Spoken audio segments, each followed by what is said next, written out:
बिस्मिल्लाहिर्रहमानिर्रहीम बिस्मिल्लाहिर्रहमानिर्रहीम अस्सलामु अलैकुम वरहमतुल्लाहि वबरकातुहू। आज का जो टॉपिक है पॉलिटिकल साइंस का वो है कम्युनिज़म और मार्क्सिज़म। मार्क्सिज़म पे तो मैं ज़्यादा फोकस नहीं करूँगा, मैं ज़्यादा फोकस करूँगा कम्युनिज़म पे।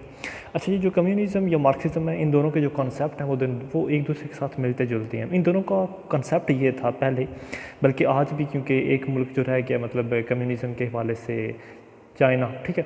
अच्छा, ये क्या कहते थे, ये कहते थे कि पुराने वक्तों के अंदर, यानी कि मतलब 1989 से पहले की बात है, जब सोवियत यूनियन टूटा था, जो कि एक कम्युनिज़म स्टेट था या बल्कि कम्युनिज़म यूनियन थी, तो उन्होंने का यानी कि ये दावा था कि पूरी दुनिया के ऊपर आहिस्ता आहिस्ता ये जो कैपिटलिज़म है, ठीक है, जिसको कार्ल मार्क्स ने कहा था कि जो कैपिटलिज़म है आ जाएगा, ठीक है, और आहिस्ता आहिस्ता जो वर्कर्स हैं वो नीचे चले जाएंगे और जो कैपिटलिस्ट हैं वो ऊपर आ जाएंगे। मतलब जो अमीर होगा वो और ज़्यादा अमीर होता चला जाएगा, जो गरीब होगा वो आहिस्ता आहिस्ता और गुर्बत की यानी कि चक्की के नीचे पिसता चला जाएगा। इसकी वजह ये थी, वो ये कहता था कि मतलब जो अमीर होंगे वो शुरू के अंदर तो अपने मुल्क के अंदर या मतलब अपनी टेरिटरी के अंदर जो है वो कब्ज़ा करेंगे, ठीक है, यानी कि आहिस्ता आहिस्ता सारी की सारी जो इकॉनमी है उसको वो अपने मुल्क के अंदर होल्ड करेंगे। फिर वो क्या करेंगे, आहिस्ता आहिस्ता दूसरे मुल्कों की तरफ जाएंगे ताकि वो रिसोर्सेज एक्सप्लॉइट कर सकें। मतलब उनका दूसरे मुल्कों में जाने का मकसद ये होगा कि वहाँ पर जाकर वो इंडस्ट्रियाँ लगाएँ या मतलब रेवोल्यूशन, इंडस्ट्रियल रेवोल्यूशन लेकर आएँ।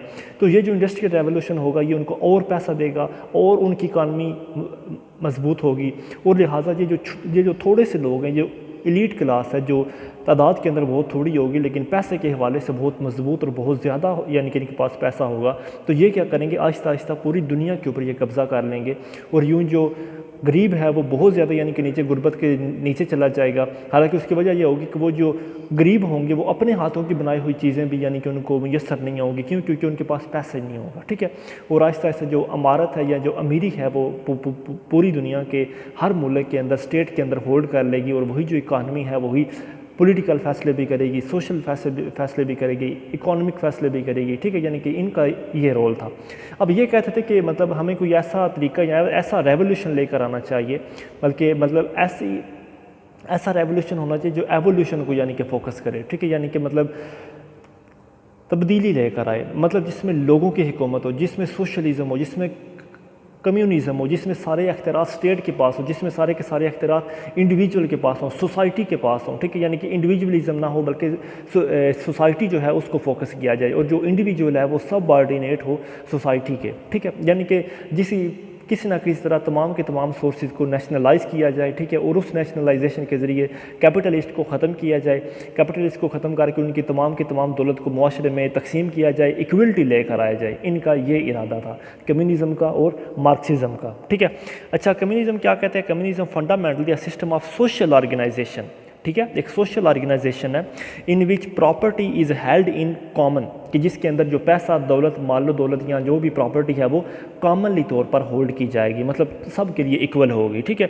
इन modern usages the term communism is apply to the movement that aims to overthrow the capitalist. अगर हम मॉडर्न वक्त में इसका मुआवजा करें तो इसका ये मतलब था कि जितने भी कैपिटलिज्म है उसको ओवरथ्रो किया जाए, ठीक है, और उनका जितना भी पैसा है, and establish the class less society which all goods will be socially owned, कि एक ऐसी सोसाइटी बनाई जाए जो क्लास लेस हो, जिसमें अमीरी या गरीबी को ना हो, कोई अमीर ना हो कोई गरीब ना हो, बल्कि एक क्लास लेस सोसाइटी हो, या ये तो कहते थे कि बल्कि स्टेट लेस और क्लास लेस सोसाइटी हो। ऐसी सोसाइटी हो जिसमें ना स्टेट अपना रोल अदा करे और ना ही किसी किस्म की लोगों के अंदर क्लासिफिकेशन हो, ठीक है, बल्कि सोशली तौर पर, कॉमनली तौर पर तमाम चीज़ें तमाम लोगों के लिए डिवाइड हों और तमाम लोग उसमें हिस्सा ले सकें, ठीक है। अच्छा, अगर मीनिंग की बात करें, कम्युनिज्म डिनोट डिफरेंट मीनिंग्स। अगर आज मौजूदा वक्त में इसकी बात करें तो मौजूदा वक्त के अंदर कम्युनिज्म का ये मतलब है action for the building of class less and state less society in which there shall be equality. Modern वक्त में यानी कि अगर कम्युनिज्म की बात करें तो एक ऐसी सोसाइटी हो जो क्लास लेस भी हो और स्टेट लेस भी हो और तमाम लोगों के लिए इक्वलिटी लेकर आए, ठीक है। इक्वलिटी के साथ साथ उनके लिए फ्रीडम भी हो, उनके लिए हैप्पीनेस भी हो, और हैप्पीनेस यानी कि ये तमाम की तमाम चीज़ें, इक्वलिटी, हैप्पीनेस और फ्रीडम, ये उनकी नस्ल, उनकी ज़ात उनके रंग, उनके नाम के साथ ना हो, बल्कि उनको उनके हकूक़ दिए जाएं एक इंसान होने के नाते, ठीक है। In its theories and principles of action were first defined and described by Karl Marx. सबसे पहले इनकी बातें कार्ल मार्क्स और फ्रेडरिक एंगल जो है वो उसने इन बातों को यानी कि उठाया था कि मतलब कैपिटलिज्म को मतलब कम किया जाए। अच्छा, अगले चलते हैं इसकी बेसिक थेरीज़ के ऊपर, basic theories of modern communism. इसकी ना बेसिकली 3 थेरीज़ हैं, 3 से 4 इसकी थेरीज़ यानी कि बनती हैं। पहली है कि मतलब कैपिटलिज्म को ख़त्म करने के लिए पहला स्टेप, ठीक है, क्या किया जाए। दूसरे में वो ये कहता है कि मतलब रेवोल्यूशन लाया जाए। तीसरे में वो ये कहता है कि पोस्ट रेवोल्यूशन क्या होगा, मतलब जब रेवोल्यूशन आ गया तो रेवोल्यूशन के बाद क्या होगा। तीसरा वो ये कहता है कि जब रेवोल्यूशन के बाद वाला जो मामला होगा उसमें ऑर्गेनाइजेशन कैसे की जाएगी, उसमें सोसाइटियों को ऑर्गेनाइज कैसे किया जाएगा, ठीक है। तो ये जो इसकी थेरी है कम्युनिज़म की, ये 4 स्टेप के ऊपर बेस करती है, ठीक है। इसकी मतलब जो पहले नंबर पर स्टेप आता है वो है लेनिनिस्ट थ्योरी ऑफ इंपीरियलिज्म। अच्छा, इसमें वो ये कहता है the communist claims that the class war is present times has become international and for capitalism has also become international sorry. अच्छा, वो पहले यानी कि स्टेप के अंदर ये कह रहा है कि जो मतलब कम्युनिस्ट लोग हैं, ठीक है, वो ये क्लेम करते हैं या जो वो ये बातें करते हैं कि जो कैपिटलिज्म है या ये जो इंपीरियलिज्म है, इन दोनों को उसने एक ही नाम दिया, ठीक है। वो कहता है कि जो कैपिटलिज्म है ये आहिस्ता आहिस्ता इंटरनेशनली तौर पर एक यानी कि इंडिपेंडेंट होता जा रहा है, मतलब एक आज मौजूदा वक्त के अंदर ये पूरी दुनिया के ऊपर होल्ड करता जा रहा है, ठीक है। The workers are unable to buy the goods and other articles which they have themselves manufactured. जो लोग हैं, जो मजदूर लोग हैं, वो अपनी बनाई हुई चीज़ों को भी नहीं यानी कि बेचारे ख़रीद पा रहे। फॉर देयर वेजेस आर लो, क्यों? क्योंकि उनकी जो उनको जो पैसे मिलते हैं, उनको जो तनख्वाह मिलती है वो बहुत ज़्यादा थोड़ी होती है। This makes for the capitalist to seek new market in other countries. इसी वजह से फिर कैपिटलिस्ट क्या करते हैं, इसी चीज़ को अपना पैसा और बढ़ाने के लिए वो दूसरे मुल्कों में ट्रैवल करते हैं, दूसरे मुल्कों में जाते हैं ताकि वो नई मार्केट को वहाँ पर पहचान सकें या वहाँ पर नई मार्केट लगा सकें। वहाँ पर वो क्या करते हैं, मुख्तलिफ़ किस्म का रॉ मटेरियल सप्लाई करते हैं, वहाँ पर इंडस्ट्री सेटअप करते हैं और वहाँ पर चीज़ों को बनाना शुरू कर देते हैं, यानी कि मैन्युफैक्चर गुड्स जो होता है वो शुरू हो जाता है, ठीक है। अब ये क्या होता है, जब मैन्युफैक्चर गुड्स शुरू होता है तो वो जो कैपिटलिस्ट कंट्रीज़ हैं वो आहिस्ता आहिस्ता मतलब एक कैपिटलिस्ट कंट्री जो है वो आहिस्ता आहिस्ता दूसरे मुल्कों या दूसरी कॉलोनीज़ के अंदर भी कब्ज़ा करना शुरू कर देता है, यानी कि अपने इर्द गिर्द के इलाकों को भी अपने अंडर लाना शुरू कर देता है, जिसकी वजह से वो जो कॉलोनीज़ या वो जो कंट्रीज़ होते हैं वो डिपेंडेंट हो जाते हैं उस कैपिटलिस्ट स्टेट के ऊपर, ठीक है। समझ आ गई, मतलब क्या होता है कि वो एक जो कैपिटल स्टेट है वो आहिस्ता आहिस्ता दूसरे मुल्कों और दूसरी कॉलोनीज़ के अंदर यानी कि जाके इंडस्ट्रियाँ लगाती है। वो जो कॉलोनीज़ या वो जो मतलब कंट्रीज़ हैं वो आहिस्ता आहिस्ता मतलब डिपेंडेंट हो जाते हैं उस मुल्क के ऊपर जिसने उनके मुल्क में इंडस्ट्रियाँ या मतलब वो सारे कैपिटलिस्ट जहाँ से ताल्लुक़ रखते हैं, ठीक है। This turn capitalism into international capitalism. इस वजह से फिर ये जो कैपिटलिज्म है इंटरनेशनलाइज हो जाता है। Its chief feature are the growth of monopolies, जिसकी वजह से फिर क्या होगा, मोनोपलीज क्रिएट होती हैं। In order to exploit the industrial resources, growth of finance, capital, international banking and provides the people of the colonies and dependencies and above all wars, कि जिसकी वजह से फिर क्या होता है कि वो जो कैपिटलिस्ट होते हैं वो मतलब उन अपना फाइनेंसेस बढ़ाने के लिए मुख्तलिफ़ किस्म की ट्रेडिंग शुरू कर देते हैं और अपने फाइनेंस को ग्रोथ करने के लिए, अपनी कैपिटल को ग्रो करवाने के लिए इंटरनेशनल बैंकिंग को लॉन्च करते हैं, लोगों को और कॉलोनीज़ को अपने ऊपर डिपेंडेंट करवाते हैं और फिर अल्टीमेटली उसका नतीजा क्या निकलता है कि आखिर में जंग होती है, ठीक है। ऑल दी वार्स मतलब आखिर में एक जंग होती है। अब उस जंग के नतीजे में क्या होता है, जो वर्किंग क्लास होती है या मतलब उस मतलब वो जो कॉन्फ्लिक्ट फिर शुरू हो जाते हैं, ठीक है। अब उस कॉन्फ्लिक्ट के रिज़ल्ट में फिर क्या होता है, जो वर्किंग क्लास होती है वो ऑर्गेनाइज हो जाती है, वो मतलब आपस में मिलकर एक कम्युनिस्ट स्टेट या मतलब एक कम्युनिस्ट पार्टी बना लेते हैं, ठीक है। वो जो वर्किंग क्लास होती है वो क्या करती है, वो मतलब इतना वो इसलिए पार्टी बनाती हैं क्योंकि वो उस जंग या मतलब उस कैपिटलिज्म की वजह से बहुत ज़्यादा हाई लेवल के अंदर उनके यानी कि फेमाइन, इन्फ्लेशन और दूसरी सोशल इवल जो है वो बहुत हद तक उनके अंदर फैल चुकी होती हैं, भूख की वजह से, गुर्बत की वजह से, कहत साली की वजह से, ठीक है, पैसा नहीं है, कैपिटलिज्म जो है वो आहिस्ता आहिस्ता यानी कि बहुत ज़्यादा हाई हो गया है, थोड़े से लोगों के पास बहुत ज़्यादा पैसा है, बहुत सारे लोगों के पास बहुत थोड़ा पैसा है, ठीक है। तो इस वजह से कहत साली आती है, इन्फ्लेशन रेट इंक्रीज़ हो जाता है, महंगाई बढ़ जाती है। तो फिर ये सोशल क्लास जो है ये मतलब ये जो वर्कर क्लास है ये ऑर्गेनाइज हो जाती है, ये मतलब एक क्लास बन जाती है। फिर ये जो क्लास होती है ये भी मतलब आहिस्ता आहिस्ता क्या करती है, कम्युनिस्ट पार्टीज़ बनाना शुरू कर देती हैं दूसरे मुल्कों के अंदर।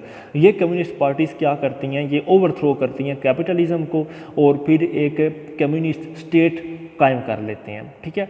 और ये जो कम्युनिस्ट स्टेट होती है ये आहिस्ता आहिस्ता सोशलिज्म और कम्युनिज़म को फ़रोग देना शुरू कर देती है, ठीक है। वो जो यानी कि पार्टी नहीं बन जाती है, मज़दूरों की पार्टी है, जो वर्किंग क्लासेस की पार्टी होती है, वो कम्युनिज़म और सोशलिज़म के ऊपर फिर फोकस करना शुरू कर देती है, ठीक है।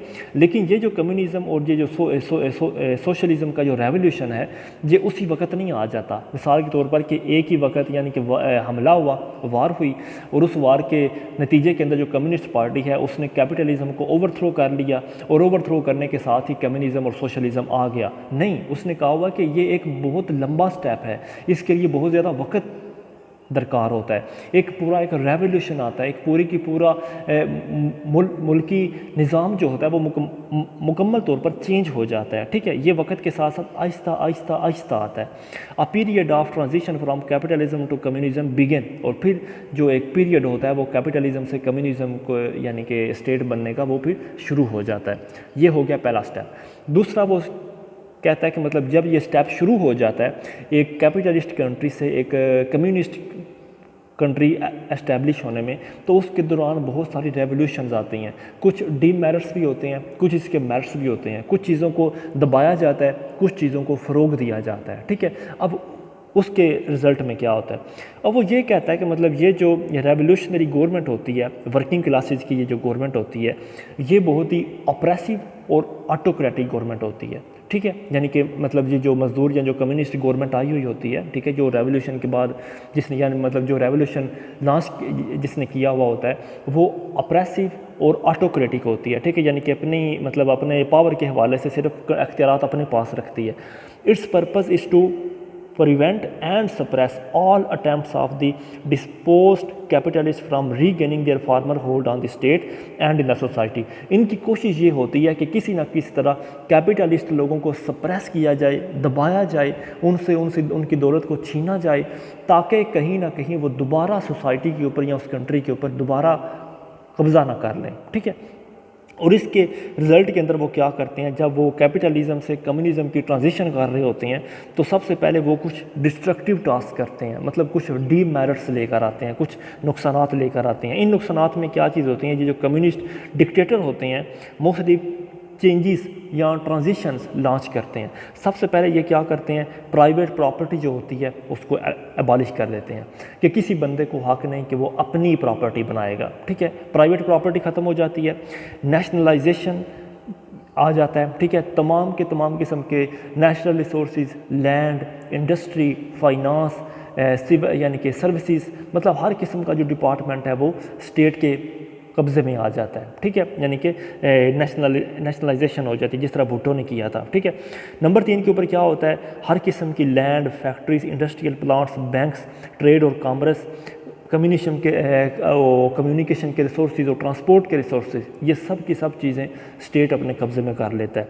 उसके बाद स्टेट क्या करती है, enforcement of an equal liability to all of the work, कि जितना भी मतलब इक्वलिटी लॉन्च कर देती है, ठीक है। यानी कि जो मतलब जिसका जितना काम होगा उसको वेज उसके हिसाब से मिलेगा, ठीक है। मतलब इक्वल लायबिलिटी शो कर देती है। फिर उसके बाद क्या कर नंबर 5 के ऊपर abolition of all classes, distinctions and privileges, कि किसी भी किस्म का क्लास लेवल के ऊपर, मतलब जो अमीर है उसको ज़्यादा प्रोटोकॉल, जो गरीब है उसको थोड़ा प्रोटोकॉल ना, इस चीज़ को ख़त्म कर दिया जाएगा। या मतलब जो रंग, नस्ल या ज़ात के लिहाज से किसी को ज़्यादा पैसे या किसी को कम पैसे, इस चीज़ को भी ख़त्म कर दिया जाएगा।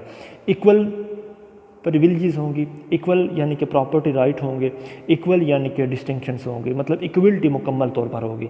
उसके बाद चाइल्ड लेबर को फैक्ट्रीज़ और फार्म्स के अंदर से प्रोहिबिट कर दिया जाएगा कि कोई भी बच्चा या जो है वो किसी भी इंडस्ट्री के अंदर या किसी भी फार्म के अंदर मतलब चाइल्ड लेबर नहीं होगी, ठीक है।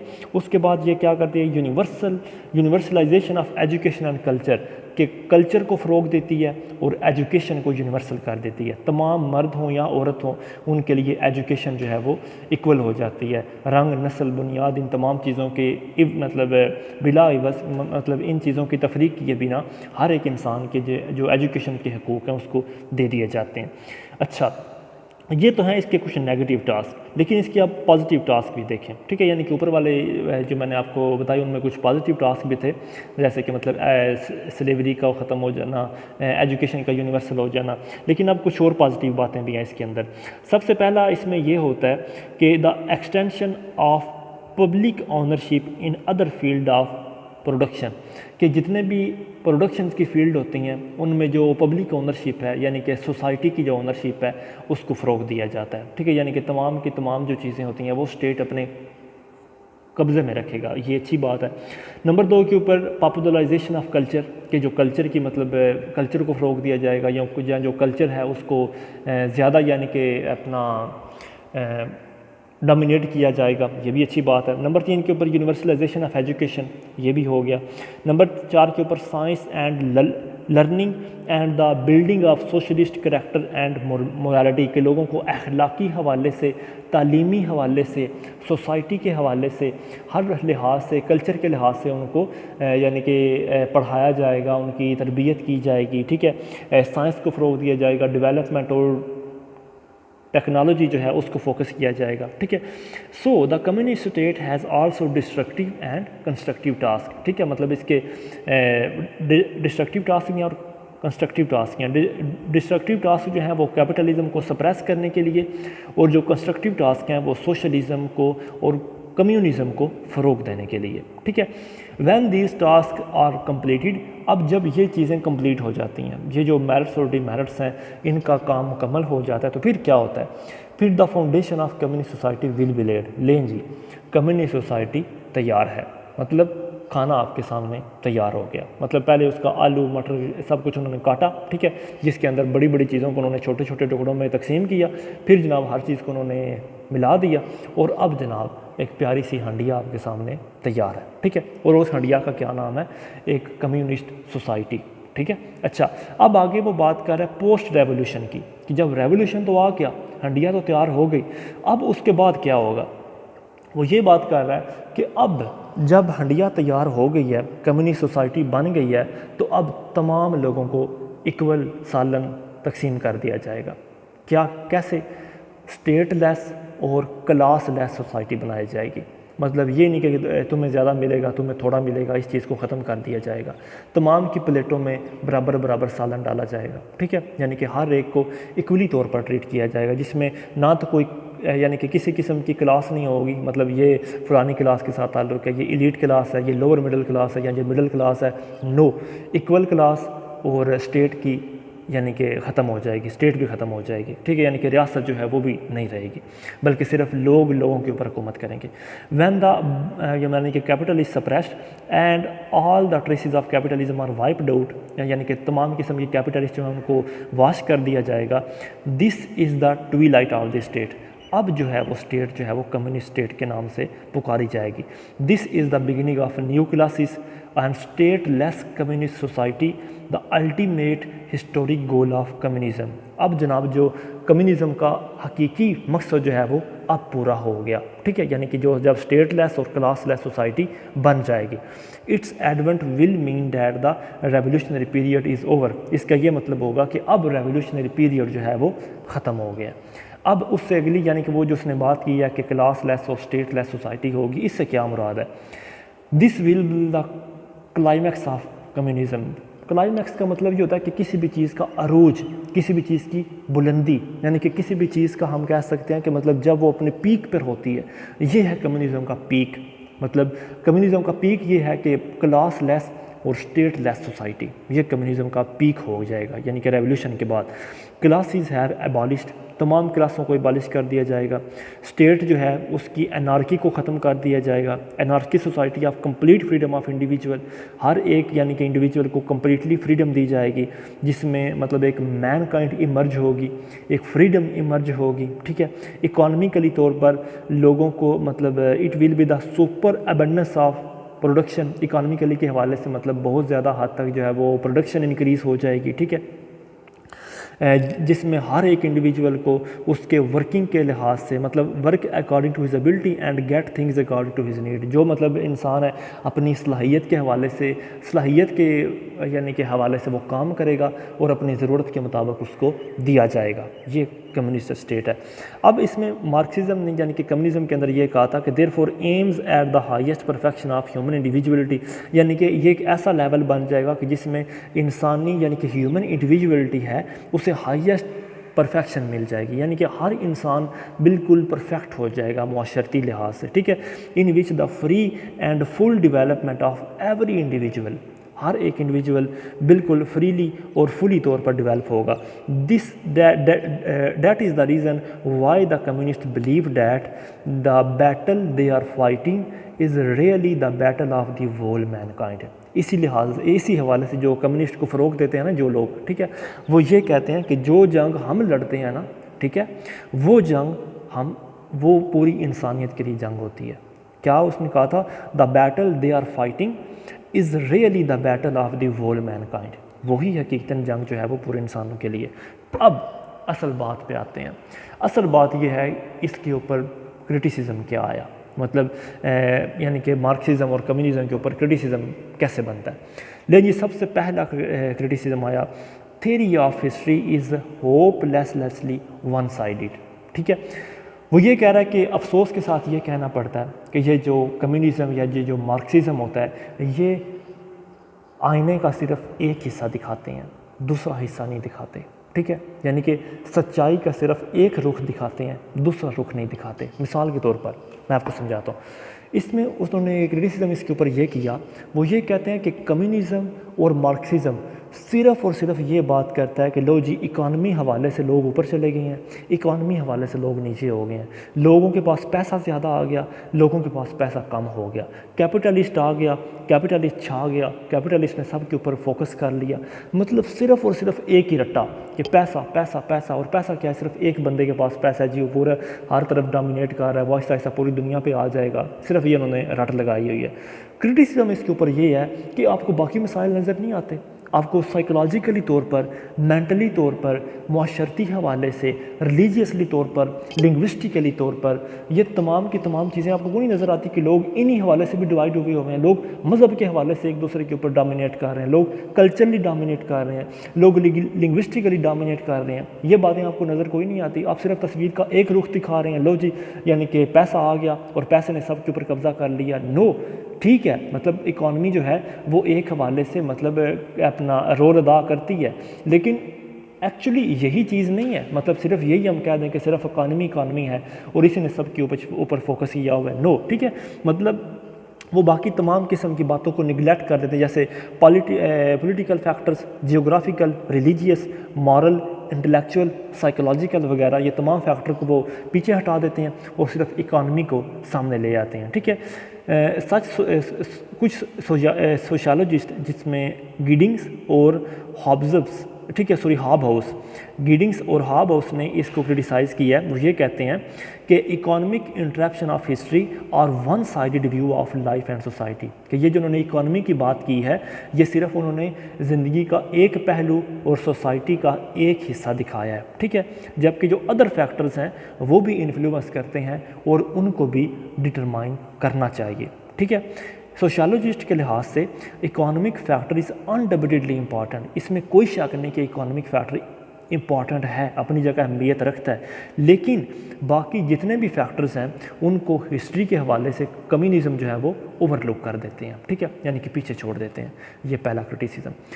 दूसरा criticism, theory of class struggle is not supported by history, कि मतलब ये जो क्लास स्ट्रगल का ये जो कॉन्सेप्ट है इसका हिस्ट्री में तो कोई कॉन्सेप्ट है ही नहीं है। ये जो कार्ल मार्क्स ने कहा था कि ये जी क्लास स्ट्रगल आई हुई है, ठीक है, जो मतलब कैपिटलिस्ट हैं वो वर्कर्स के ऊपर डोमिनेट कर रहे हैं। हिस्ट्री में तो इसका कोई सबूत ही नहीं मिलता। ये इसके ऊपर क्रिटिसिज्म, जैसे communist theory of class struggle is not supported by history, इसको हिस्ट्री की कोई सपोर्ट हासिल नहीं है।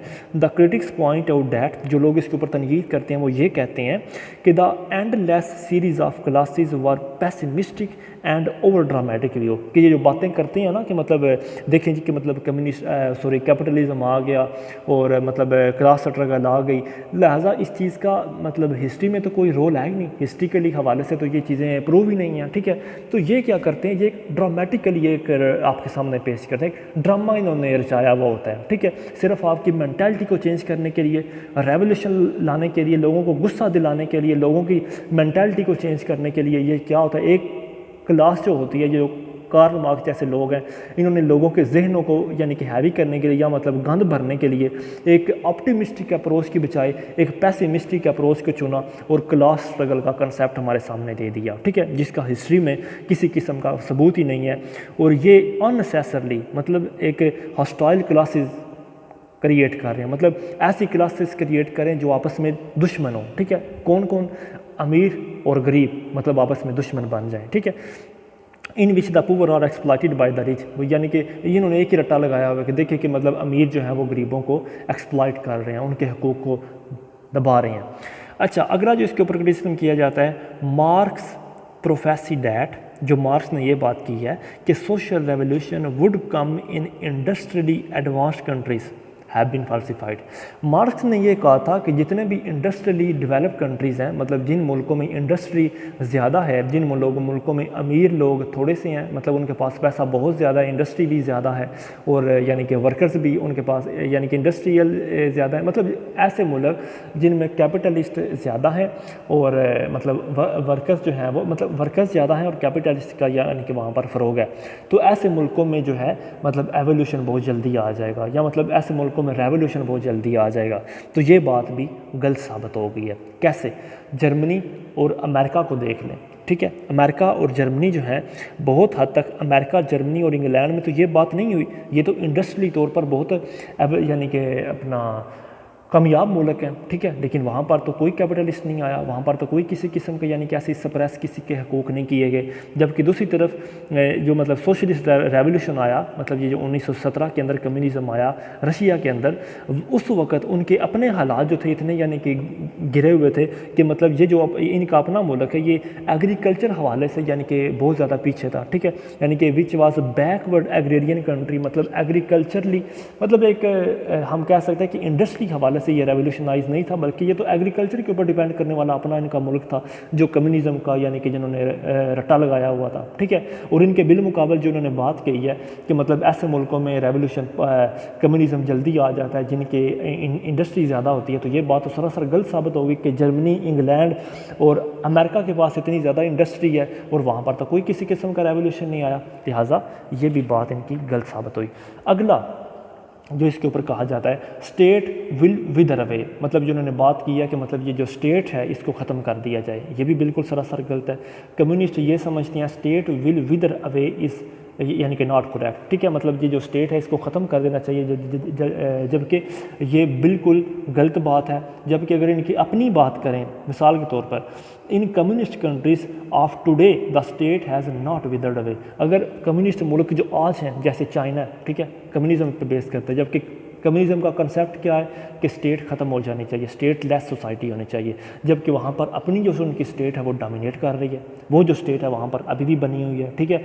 इंस्टेड ऑफ दैट, मतलब इसके बिल्कुल साथ साथ communist state have become authoritarian and totalitarian, मतलब जो कम्युनिस्ट स्टेट है वो स्टेट यानी कि ख़त्म होने की बजाय वही जो स्टेट है वो डोमिनेट कर रही है, ठीक है, वो अथॉरिटेरियन की शक्ल उसने अख्तियार कर, उसने टोटलिटेरियन की शक्ल अख्तियार कर ली है, ठीक है, यानी कि तमाम के तमाम अख्तियारात स्टेट ने अपने पास रख लिए हैं, ठीक है। जबकि इनका आइडियालॉजी क्या है कम्युनिज़म की कि स्टेट को ख़त्म होना चाहिए, और जब इनकी अपनी यानी कि जो अपने इनके मुल्क के जो कम्युनिज़म पे बेस करते हैं वहाँ पर स्टेट जो है वो डोमिनेट कर रही है, बहुत हद तक अख्तियारात उसने अपने पास रखे हुए हैं। तो ये क्या बात हुई, मतलब आपने अपनी आइडियालॉजी के ऊपर अमल नहीं किया हुआ, ठीक है, controlling all aspect of human and national life. और वही जो कम्युनिस्ट स्टेट है जो बनी हुई है जिनकी अपनी आइडियालॉजी है कि मतलब स्टेट ख़त्म होना चाहिए, और उन्होंने तमाम की तमाम ह्यूमन एस्पेक्ट्स और ह्यूमन लाइफ को जो है वो उन्होंने अपने कब्ज़े में किया हुआ है, ठीक है। वहाँ पर कोई अपोनेंट पार्टी नहीं है, कोई यानी कि किसी किस्म का कोई बंदा पार्टी नहीं बना सकता, कोई उससे यानी कि सिंगल पार्टी सिस्टम है वहाँ पे, कोई यानी कि उनके खिलाफ बोल नहीं सकता। अथॉरिटी उनकी अपने पास है, हर चीज़ उन्होंने इख्तियारात अपने पास रखे हुए हैं, एक एक बंदे को वैसे जांच करते हैं, ठीक है। अच्छा, अगली बात करते हैं जो अगला इसके ऊपर एतराज़ लगता है।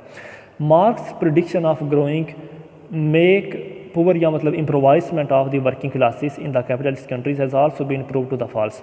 इसमें वो ये कह रहा है द कंडीशन, मिसाल के तौर पर वो ये कह रहा है कि सॉरी मतलब मैं पहले पढ़ता हूँ, the conditions of the working classes in the capitalist countries have become better and happier than it was in Marx days. मतलब जो मार्क्स ने ये कहा था कि ये जो इंडस्ट्रियली रेवोल्यूशनराइज्ड मुल्क हैं, ठीक है, इनमें ये जो गरीब लोग हैं ये बेचारे भूखे मर जाएंगे, जो वर्कर्स हैं इनका यानी कि कुछ भी नहीं बचेगा, मतलब इनके हकूक़ को पामाल किया जाएगा।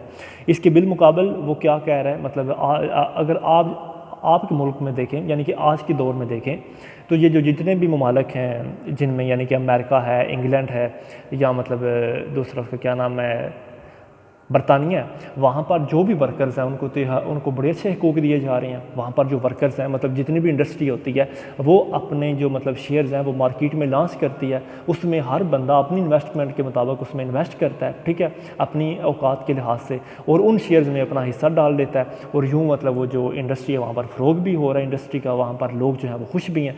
जबकि मार्क्स ने क्या कहा था कि मतलब वर्कर जो हैं वो भूखे मरेंगे, लेकिन इंडस्ट्रियली रेवोल्यूशनाइज्ड कंट्री में जो वर्कर हैं वो तो बड़ी अच्छी ज़िंदगी गुजार रहे हैं। ये भी इसके ऊपर एतराज़ लगता है, ठीक है। आखिरी जो एतराज़ इसके ऊपर लगा, मेथड्स ऑफ कम्युनिज्म और रेवोल्यूशनरी, जो मैंने पहले बात कर दी कि मतलब जो कम्युनिज्म का एक्चुअली मकसद है वो रेवोल्यूशन लाना है, ठीक है। इनकी जो कम्युनिज्म जो पूरी की पूरी मेथड इनका बेस करता है वो वायलेंट, अनडेमोक्रेटिक, फ़िलासफ़िकली रेवोल्यूशन लाना, ठीक है। यानी कि मतलब इनके कम्युनिज्म की जो फ़िलासफ़ी है वो बेस करती है कि रेवोल्यूशन लाया जाए, यानी कि मार धाड़, वायलेंट, यानी कि अनडेमोक्रेटिक चीज़ें यानी को फोकस किया जाए और किसी न किसी तरह हर चीज़ को अपने पास रख लिया जाए, ठीक है।